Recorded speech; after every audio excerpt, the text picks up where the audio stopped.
와 있는 인도 같은, 그러니까 중국을 견제하는데 가장 중요한 핵심 역할을 해줘야 되는 국가 중에 하나인 인도 같은 국가들은 또 말을 잘 안 들어요. 베르드제에 동참도 하지 않습니다. 근데 이런 것들을 지금 동시에 해결해야 하는 굉장히 복잡한 상황에 있다고 보시면 되겠습니다. 골치 아프겠네요. 참. 네. 움직이는 세계였습니다. 서울신문 송현서 기자, 고맙습니다. 감사합니다.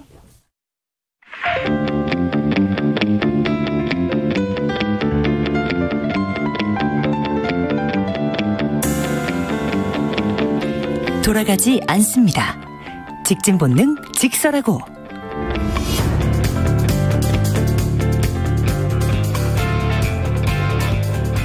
말 돌리지 않습니다. 할 말은 합니다. 직진 본능 직설하고. 인사이트 K의 배종찬 연구소장, 대구 가톨릭대 장성철 특임 교수 두 분 나오셨습니다. 어서 오십시오. 안녕하세요. 안녕하십니까. 네, 지방선거 끝났습니다. 경기지사 당선인 그리고 낙선인의 목소리, 그리고 보궐선거에 출마한 두 전 대선 주자들의 목소리 차례로 좀 들어보고 이야기 시작하겠습니다. 1400만 도민 여러분, 그리고 국민 여러분, 정말 감사합니다. 오늘의 승리는 저 김동연 개인의 승리가 아닙니다.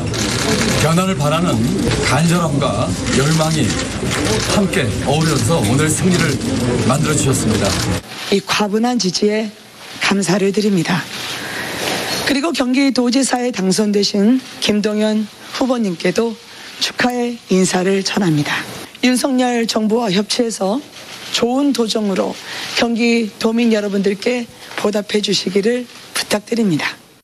개항을 지역 구민들께서 바라시는 대로 성실하게 역량을 발휘해서 지역 발전에 도움이 되는 일들을 최대한 잘 해내겠습니다.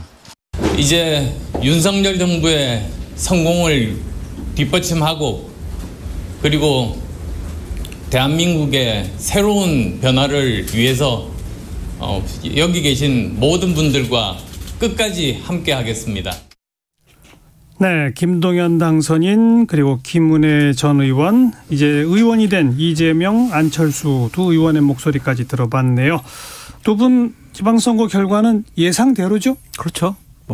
12대 5 이 정도 예상을 했었는데 거의 비슷하게 맞은 것 같다라는 좀 생각이 들고요. 예상된 민주당의 참패다라고 볼 수밖에 없습니다. 기본적으로 구도가 안 좋았습니다. 정당 지지율에서도 별로 민주당이 국민의힘에게 많이 뒤처졌었고, 대통령의 긍정평가도 50%를 넘은 상황에서 민주당이 지도부가 분열이 됐었어요. 서로 갈등, 혼란, 내부적인 싸움이 있었죠. 도저히 민주당 지지층으로서는 적극적으로 나가서 이번에 민주당 후보들 지지해줘야지, 찍어줘야지, 그럴 만한 마음이 좀 안 들었을 것 같다. 그러니까 투표율이 낮아졌죠. 그러니까 이러한 것들을 보면 민주당의 예견된 패배라고 볼 수 있습니다. 네, 워낙 선거 환경 자체가 민주당에게는 불리할 수밖에 없는 선거고요. 4년 전에 더불어민주당이 유리했던 그 선거의 반대 현상이겠죠. 근데 4년 전에 더불어민주당이 지방선거에서 압승을 할 때 선거 완성의 분석 이유를 보면 대통령 지지율이 워낙 높았어요. 그렇죠. 그러니까 80%의 대통령 지지율을 17개 강력단체장에 곱해보면 14석이 나오거든요. 이번도 마찬가지입니다. 그러니까 지금 장 교수님 말씀하셨던 대로 민주당의 패배입니다. 하지만 이것이 국민의힘이 너무너무 잘해서 국민의힘이 잘한 승리일까? 그건 또 아니죠. 그게 아니라 임기 초반에 말 그대로 선거 환경 자체가 불리하고 또 국민의힘이 유리할 수밖에 없는 것이고, 특별하게 장 교수님께도 여쭤보고 싶은 것이, 물론 더불어민주당에 악재가 많았습니다. 실망한 그런 유권자들 많은데 국민의힘이 뭔가 뾰족하게 생각나는 공약이 기억날까요? 우리 유권자들이. 그렇지는 않거든요. 그러니까 저는 이번 선거는 물론 승패는 갈렸지만은 또 2년 뒤에 보겠다는 겁니다. 유권자들은. 2년 뒤에 잘하나 한번 기회를 줬다. 국민의힘에도. 그럼 그때 가서 또 다시 한번 평가를 하겠다. 저는 그 성격으로 봅니다. 네. 옳으신 말씀입니다. 네. 네. 국민의힘이 잘한 건 없다. 그러나 정권 출범 초라고 하는 환경적 덕을 봤다. 국민의힘이 잘한 건 없지만 민주당이 너무 못했다라고 그렇죠. 말씀을 드리고, 어쨌든 선거는 누가 못하냐, 누가 덜 못하냐, 그런 싸움인 것 같다라는 생각이 들고요. 지방선거는 공약보다는 인물 대결 위주로 갈 수밖에 없다라고 말씀드립니다. 근데 방금 전에 말씀하셨는데 인물 대결이 되었느냐, 저는 그렇게 생각하지는 않아요. 그러니까 결국 구도에 의해서 지지율도 민주당이 딸릴 수밖에 없고 정작 인물 경쟁이 됐다면은 현역이 많았는데 현역에 대한 평가가 물론 교체 의향이 높을 수도 있죠. 하지만 그게 개별적으로 잘 이루어졌을까? 여전히 뭐 일각에서는 교차 투표 이야기하는데 저는 공감하기가 어려워요. 왜냐하면은 여전히 줄투표가 만연했다. 심지어는 광주 같은 경우에는 투표율이 37.7%밖에 안 되거든요. 제일 낮았죠. 그러니까 저는 교차 투표보다는 투포자다. 투표를 포기하는 거죠. 나 안 한다 그냥. 어차피 나가봐야 뭐 크게 결과가 달라질 것도 없고 그런 상황이 연출됐다고 저는 보는 것이 더 맞지 않습니까? 서울시장과 서울구청장 투표 결과를 보면 교차 투표가 분명히 보이잖아요. 근데 이제 그것도 몇몇 지역으로 봅니다. 왜냐하면은 그래서 뭐 구청장 표를 모아 보면은 그래도 오세훈 시장이 얻어간 표보다는 더 많았다. 송영길 후보에게 투표한 건 달랐다고 이야기하지만 한강변을 보십시오. 성동 빼고는 싹쓸이에요. 그 이야기는 그러면 영등포 구청장은 구정이 뭐 완전히 그냥 폭망이었나요? 그러진 않았을 거예요. 그러니까 이건 저는 그래도 교차 투표의 성격이 언뜻 비치는 듯 했을지 모르지만 언뜻 비치는 정도다. 비치는 정도였죠. 예. 그렇죠. 근데 대체로 줄투표고 일부 지역에서 언뜻. 그렇죠. 그래도 교차 투표가 없었다면 민주당의 서울시의 구청장 8분 중에 7분이 예를 들면 재선 이상이거든요. 그러니까 어느 정도 지역에서 인정을 받았으니까 찍어준 것이 아닐까라는 좀 생각이 들어요. 만약 그냥 서울시에서 425개 구에서 오세훈 후보가 다 이겼잖아요. 452개 동에서. 근데 그런 걸 보면은 국민의힘이나 오세훈 후보에게 상당히 유리했었고 민주당의 구청장 분들이 8분이 자기 영역을 지켰다는 것 자체는 시정을 잘해서 구에 속한 주민들이 인정을 해 준 것이다라고 볼 수밖에 없죠. 그러면 그렇게 따진다면 부산의 경우에도 지금 10여 곳 이상이 더불어민주당 구청장이었거든요. 지난번에 바람이 많이 불었기 때문에. 일을 잘 못했나 보죠. 네, 그렇게 단정할 수는 없는 거죠. 그러니까 저는 선거 구도가 우선 일반 유권자들이 구청장이 하는 일을 알기가 참 어려워요. 그러니까 서울에서도 다시 재선된 성동구청장은 더불어민주당인데 참 예외적입니다. 하루에 400건 이상의 민원을 일일이 답변을 하고 정말 감동적으로 누가 보더라도 야 정말 저 정도 구정이면은 그러니까 그 현상은 이전에도 왜 더불어민주당이 싹쓸이할 때도 민주당이 싹쓸이할 때도 중랑구청장이 또 보수정당인데 당선됐던 적도 있고 그러니까 아주 특별한 경우에는 그런 경우들이 있죠. 그러니까 전체적으로는 선거는 구도가 좌우한다. 또 구도에 영향을 받아서 일반적으로 유권자들은 줄투표를 한다. 그게 더 지배적인 건 맞아요. 그러나 부분적으로는 교차 투표도 생기고 그렇죠. 그거는 또 인물 대결의 어떤 성격도 분명히 두드러지고 이런 거죠. 저는 이 말씀을 드려야 될 것 같아요. 왜냐하면 이번 교육감 선거는 저는 분명히 비판받아 마땅하다고 보고 교육감을 진보나 보수 그것도 무슨 어떤 의미의 진보인지 어떤 의미인지 보수인지도 모르고 투표소에 가서 투표하는 게 과연 맞을까. 그 경기지사 선거가 아니라 저는 경기 또 교육감 선거에 더 주목을 했는데 임태희 전 대통령 비서실장이 MB정부 때 경기도 교육감이 됐어요. 그 말에 영향도 있겠죠. 국립환경대학도 총장을 역임하기도 했고. 근데 저는 다른 것보다도 결국 인지도가 제일 중요하지 않았을까. 그래도 임태희 이름은 들어본 거예요. 그러니까 적어도 임태희한테 표를 그럼 사람들한테 물어봅니다.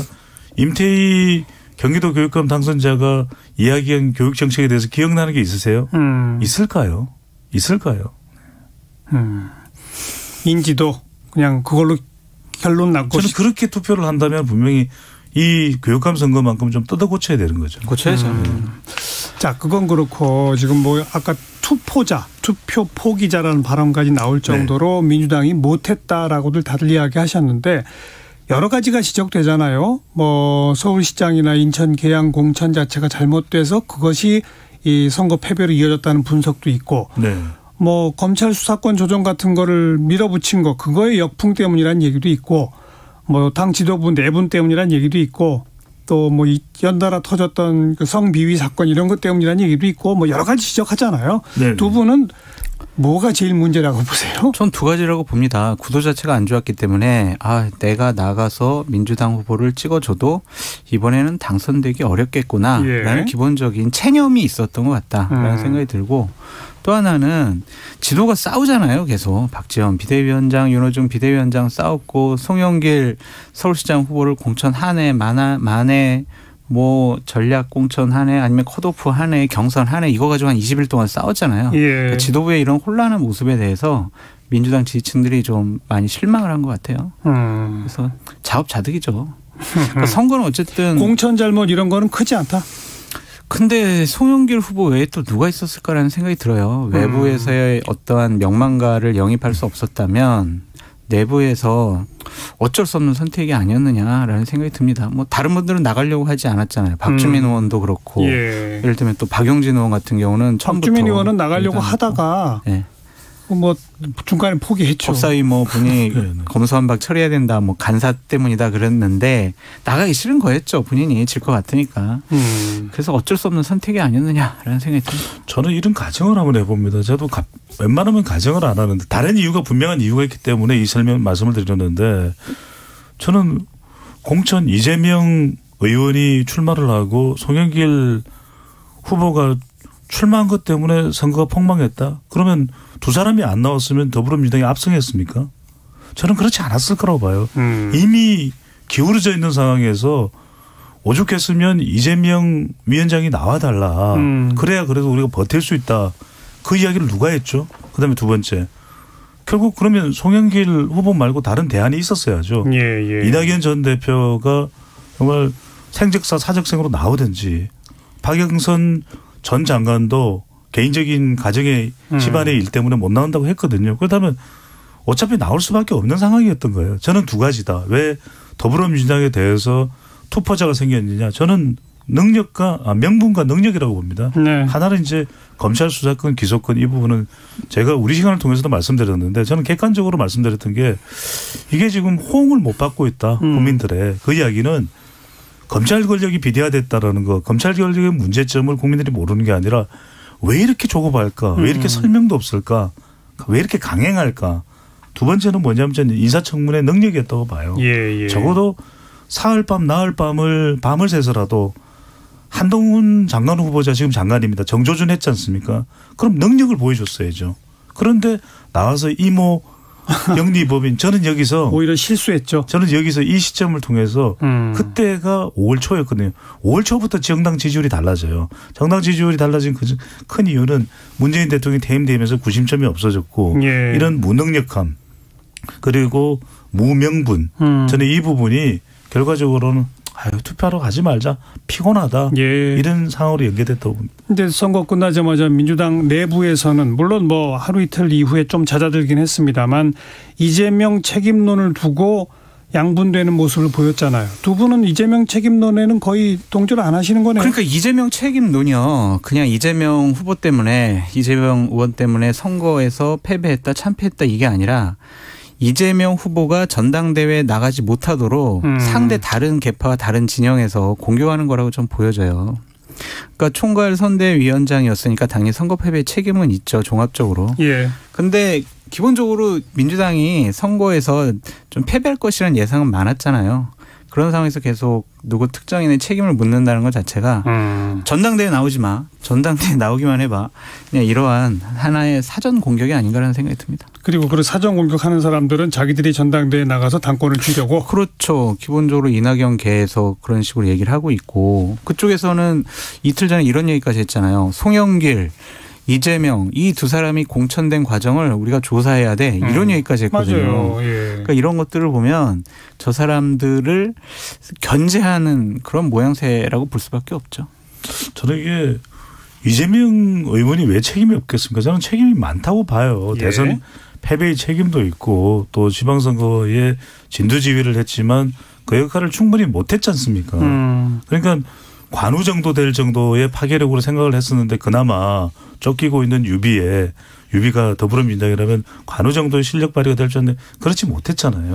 그러니까 지역구에서도 겨우겨우 이기는 수준이 됐다면 이 부분에 대한 책임은 있습니다. 그런데 저는 이 책임 부분 이유가 중요하다고 봅니다. 그러면 어떻게 해야 되죠? 책임이니까 대국민 사과를 하고 지금 뭐 당선된 지 얼마 되지도 않는데 의원직 사퇴를 하고 정계 은퇴를 해야 됩니까? 이건 아니거든요. 제가 조금만 더 말씀드리죠.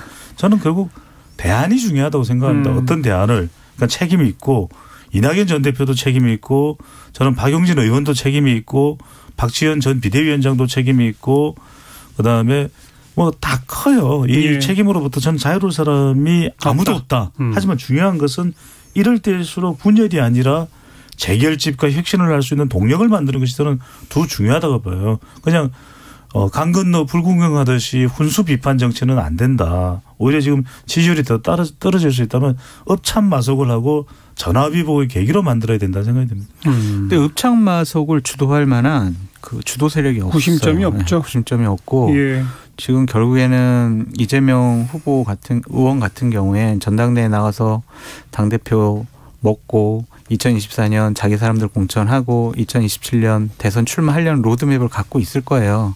근데 전당대회 출마 자체가 민주당 내에서 극심한 갈등과 혼란과 분란을 일으킬 수밖에 없습니다. 그 2달 동안 엄청난 내분에 휩싸일 것 같은데 차라리 그냥 제가 이제 뭐 참모라면은 통 크게 정치합시다. 어쨌든 총괄 선대위원장으로서 선거 패배 책임도 있으니 이번 전당대회 때 나는 나가지 않겠다. 민주당의 혁신과 개혁을 위해서 정말 좋은 분들이 할 수 있도록 난 뒤에서 백의종군하겠다. 이렇게 하면은 공격을 하던 사람들이 되게 맥이 빠질 것 같아요. 뭐 전해철 홍영표 의원이 지금 공격을 많이 하고 있는데 그분들도 전당대회에 나갈 출마할 수 있는 명분이 좀 사그라지지 않을까. 그래서 이게 비켜줘야 돼요. 마음을 비워줘야 됩니다. 그럼 이재명도 안 나서고 전해철 홍영표도 안 나서고 그럼 누가 나섭니까? 이렇게 생각을 해보시자고요. 그러니까 민주당 지도부가 이재명 대표, 홍영표 뭐 최고위원, 전해철 최고위원, 뭐 서른 최고위원 이런 식으로 구성되는 것과 예를 들면요. 김부겸 딱 뭐 당대표, 그다음에 김혜영, 뭐 박용진, 뭐 박주민 뭐 이런 사람들로 하는 거랑 국민들이 어디가 더 눈길이 갈까라는 좀 생각이 들어요. 그래서 지금 나오는 개파의 수장들은 이번에 전당대회 때 안 나오는 게 민주당을 살릴 길이다라고 전 말씀드려요. 배종찬 소장. 저도 공감합니다. 공감하고 이제 크게 저는 2가지 길이 있다고 하는데 하나는 당권과 하나는 장정. 이 장정은 바로 민생입니다. 민생 대장정을 하는 것인데 당권을 진다는 것은 결국 책임을 지고 또 혁신도 해야 되고 이게 왜냐하면 2024년 공천이 걸려 있거든요. 저는 공천 대혁명을 하는 것이 중요하다. 우리 프로그램을 통해서 직설하고 오니까 저는 돌아가지 않았습니다. 지난 대선 때도 저는 당이 바뀌지 않았다. 지난해 보궐선거도 당에 대한 심판이고 이번 대선도 당에 대한 심판이고 당이다. 당 떨어졌어요. 지지율 떨어졌어요. 당에 동력이 없어요. 그래서 저는 이 당을 바꾸기 위해서는 공천혁명. 그래서 저는 586 용태가 아니라 박지원 전 비대위원장이 모두 용태라고 했었어야 된다라는 생각이 드는 게 그렇다면은 이 길이 아닌 당권이 아닌 다른 길을 이재명 의원이 간다면 더 감동일 겁니다. 저는 장정은 어떤 의미냐 침묵이야겠죠. 반성과 침묵 대선 직후 하지 못했던 그다음에는 충전입니다. 재충전을 해서 더 큰 정치인으로 거듭나야 되죠. 너무 가볍다는 이야기를 듣습니다. 왜 일일이 바지 내려야 되고 이런 이야기를 왜 합니까 사실은 따지고 보면. 그리고 마지막은 재기할 수 있어야 되거든요. 그런데 저는 후자 쪽으로 가는 게 아니라 전자 쪽으로 갈 것 같아요. 무엇 때문에? 친명계 때문에. 친 이재명계 때문에. 이게 공천이 걸려있기 때문에 지금도 벌써 이미 이번 지방선거 전부터 이재명 의원을 흔들었다 이런 이야기가 친명계로부터 나오거든요. 전 이러면 당이 안 돼요. 양쪽 다 우리 다 함께 손잡고 약간 한 발 뒤로 물러섭시다라고 해야 된다라고 말씀하셨는데 양쪽 다 자기 공천권이 걸려 있어서 그렇게 안 할 거다? 안 할 것 같습니다. 당이 이렇게 어렵고 힘들어졌는데 지금 전당대회를 앞두고 있어요. 그 전당대회 당대표가 공천권 갖고 있어요. 그러면 당의 구성원들은 2가지 중에 하나 선택해요. 2가지가 뭐냐면 민주당 살릴래 아니면 내 목숨 살릴까.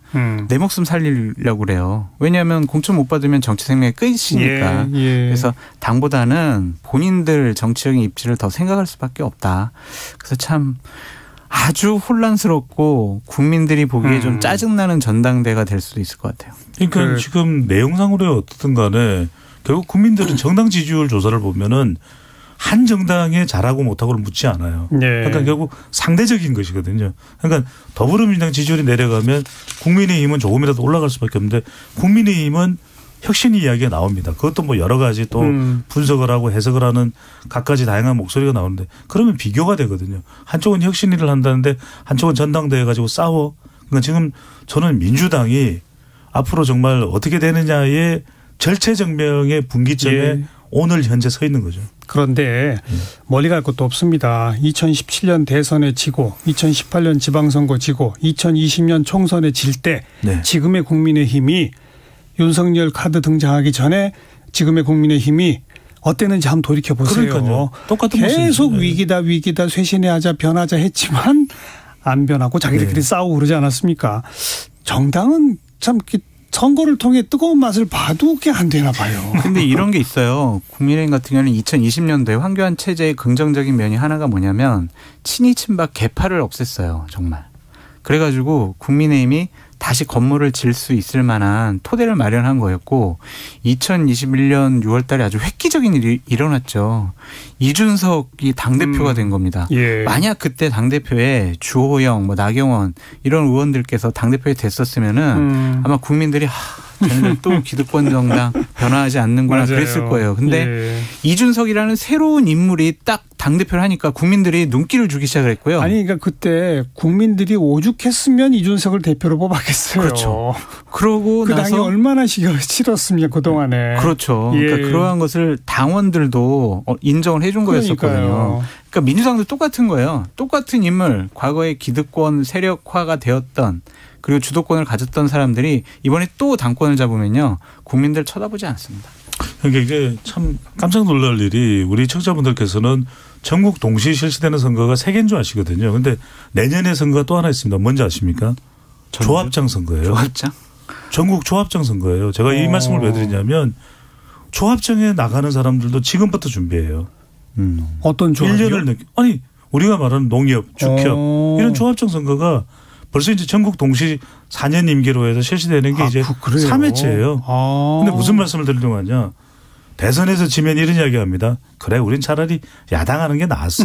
그럼 지방선거 끝나면 뭐라고 이야기하냐면 에이 지방이야 그렇지 뭐 어떻게 해. 그런데 국회의원 선거가 되면 이제 좀 정신을 차려요. 예, 그래서 저는 이런 정치적인 만연돼 있는 그 관행들 좀 털어내야 됩니다. 자, 민주당이 지금 이 두 분이 우려하고 걱정하는 그 모습 그대로 아유 불을 보듯 뻔하다 싶은 모습을 보여줄지 아니면 좀 달라지네 라는 모습을 보여줄지 그게 이제 앞으로 남은 2달 사이에 우리가 주목해 볼 대목이네요. 1시 40분 향해 가고 있네요. 잠깐 교통정보 전해드리고 또 후반부 토론 이어갑니다. 이 시각 교통 상황입니다. 연휴 둘째 날인 오늘은 평소 휴일보다는 교통량이 많은 편입니다. 서울 양양고속도로 양양 방향으로 강일에서 금남터널까지 18km간 정체고요. 이후 내촌 일대 흐름이 더딥니다. 서울 방향으로는 설악에서 금남터널까지 덕소 3패에서 강일 쪽 막히고요. 중앙고속도로 부산 방향으로 남산터널에서 산마치터널 사이 2차로에서 도로 개량 작업을 하고 있습니다. 산마치터널 부근에서 4km간 정체되고 고요. 영동고속도로 강릉 방향으로는 사고 여파도 있는데요. 먼저 용인에서 양지터널 쪽으로 정체고요. 원주 일대 밀리고 있습니다. 이후 둔내터널 안에서 사고 났습니다. 이 여파로 동둔내 나들목부터 5km 정체고요. 서울시내 동부간선도로 의정부 방향인데요. 월계 1교에서 상계교 쪽으로 작업 여파로 막힙니다. KBS 교통정보센터였습니다.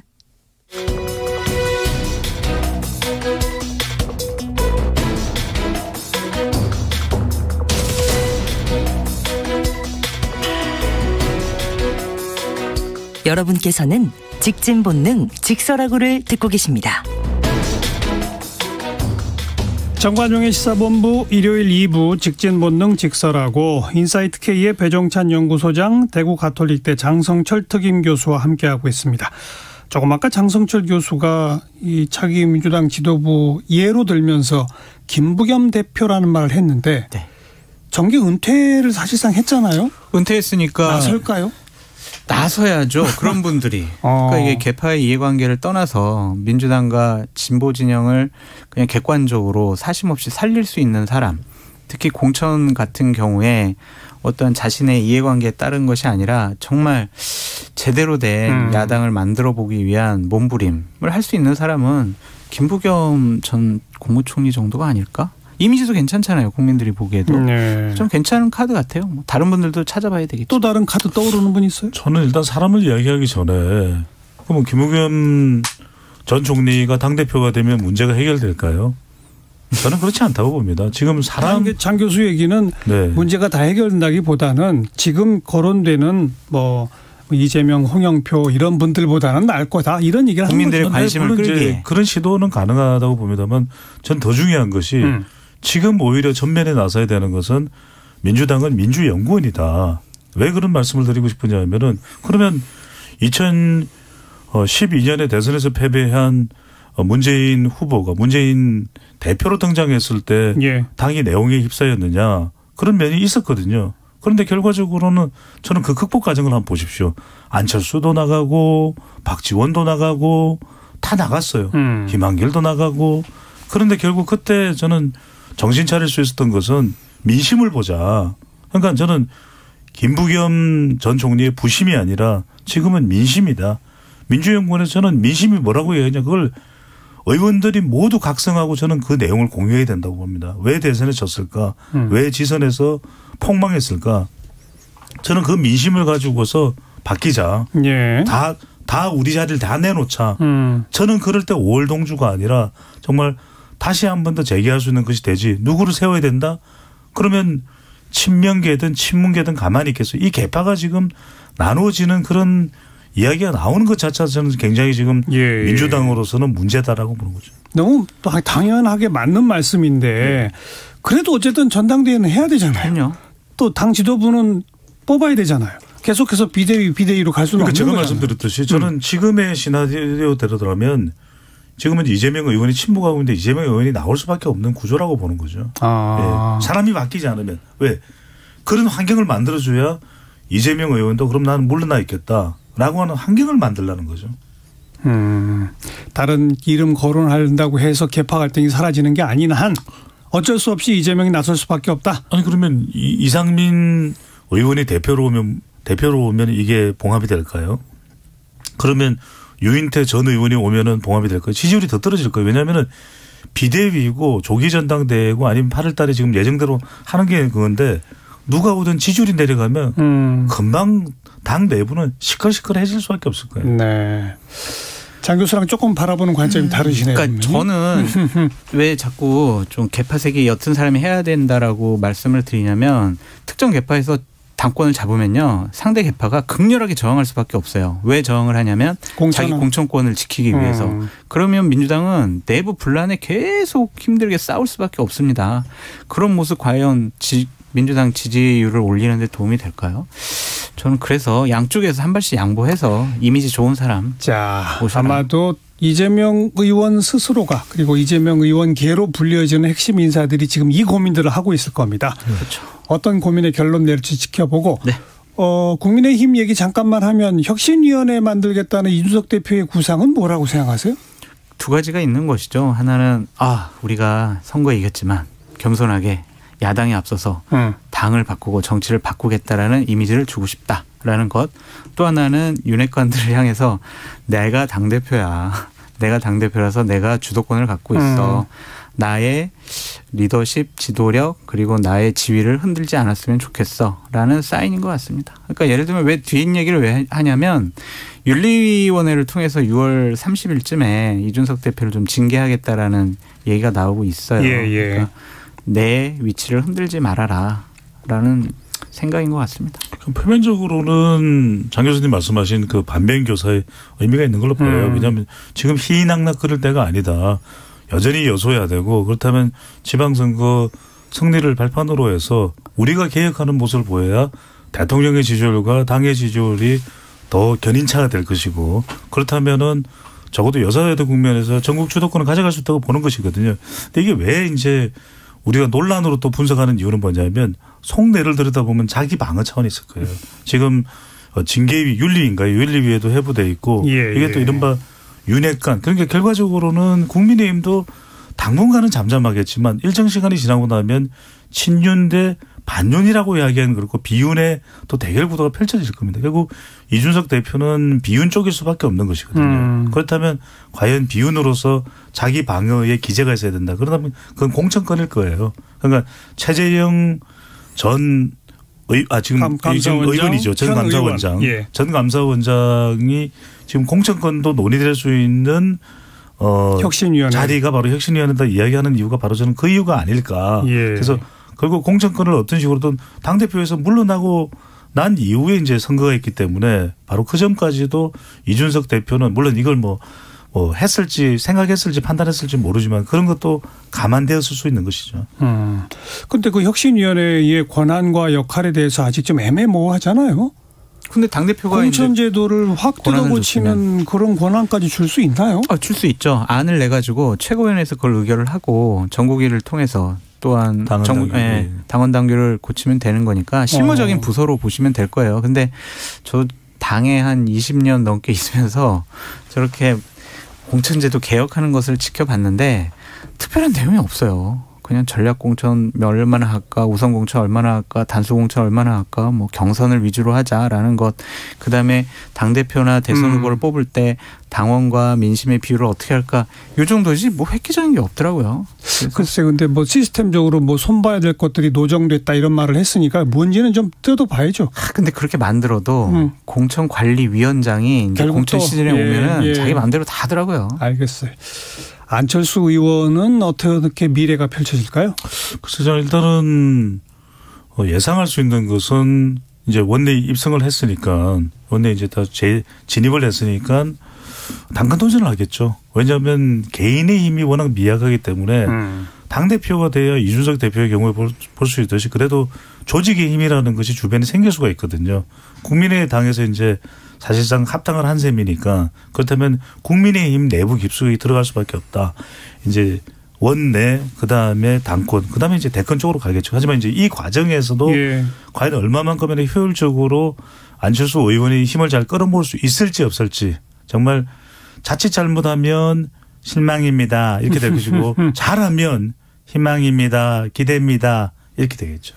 기본적으로 배현찬 소장님의 말에 동의를 하는데 안철수 의원이 당대표에 출마하려면 전제 조건이 있어요. 뭐예요?